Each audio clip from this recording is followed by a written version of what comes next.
I think I've always been most afraid to make a change, and a lot of times that's, at a job that you're not happy at, or maybe it's in school when you're not happy with how things are going, and I've always known in those situations, like, I need to make a change, but it's very easy to be comfortable with how things are, even if they're not that great.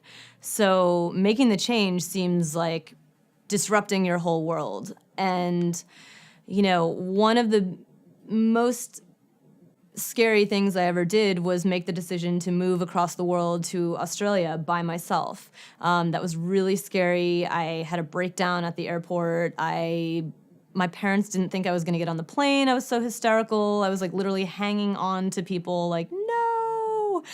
But getting on that plane, it's like once I got on, well, then I had no choice. I was going, and then everything was great. And the same thing with any job I've been kind of, I start to think, I'm not really challenged, or I'm kind of bored. Or when you wake up and you say, I don't really want to go to work today.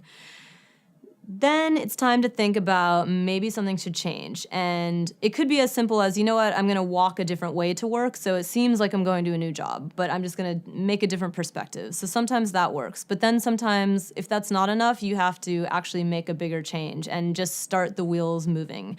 Nothing in the work world is instantaneous. So sometimes you're unhappy at a job, but it might take 6 months to a year to 2 years for that change to actually happen. But it's never going to happen if you just don't get the ball rolling.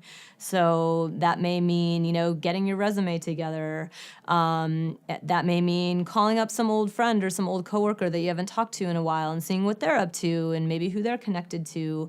It really just means being proactive about making the change.